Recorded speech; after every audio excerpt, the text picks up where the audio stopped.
জামাতে ইসলামী বাংলাদেশের আমিরের এক্সআইডি হ্যাক সংক্রান্তে দলটির পক্ষ থেকে রাজধানী হাতিরঝিল থানায় একটি সাধারণ ডায়েরি করে।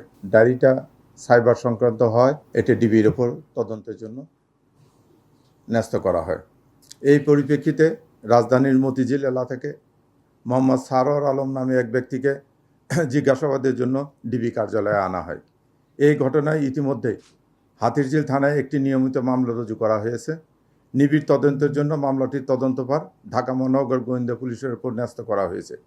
জিজ্ঞাসাবাদের জন্য আনিত ব্যক্তির কর্মস্থল হতে তার ব্যবহৃত মোবাইল ফোন, কম্পিউটারের হার্ড ডিস্ক এবং অন্যান্য ইলেকট্রনিক সামগ্রী জব্দ করা হয়েছে। স্বচ্ছ ও নিরপেক্ষ তদন্তের স্বার্থে জব্দকৃত আলামতসমূহের ফরেনসিক পরীক্ষা করা একান্ত প্রয়োজন।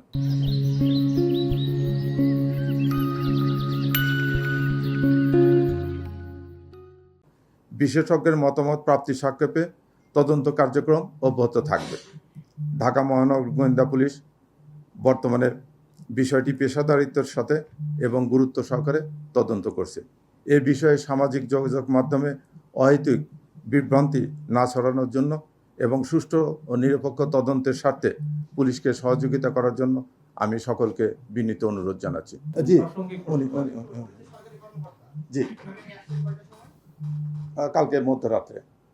হ্যাঁ, আজকে মামলা যখন হয়েছে গ্রেপ্তার দেখা গেছে হাতিরঝিল থানা।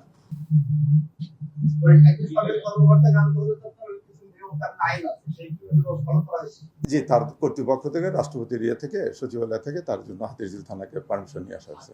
না, এখন যেহেতু মামলা হয়েছে জিডিটার সঙ্গে মার্চ হয়ে যাবে। একই থানায় তো মামলা এবং জিডি হয়েছে, বুঝছেন। এটা তদন্ত করে, এটা ফরেনসিক রিপোর্ট না আসলে তো বলা যাবে না। মামলা হয়েছে না, তার ভিতরে মামলা হয়েছে। তদন্তের স্বার্থে যা যা করা দরকার সবই করা হবে। মামলা তো কেবল আজকে দায়ের হয়েছে না ছিল, তারপরে যেহেতু মামলা হয়েছে এখন তো এটা সব একসঙ্গে মার্চ হবে না। যথেষ্ট প্রমাণ আছে, ঠিক আছে, ধন্যবাদ। এইভাবে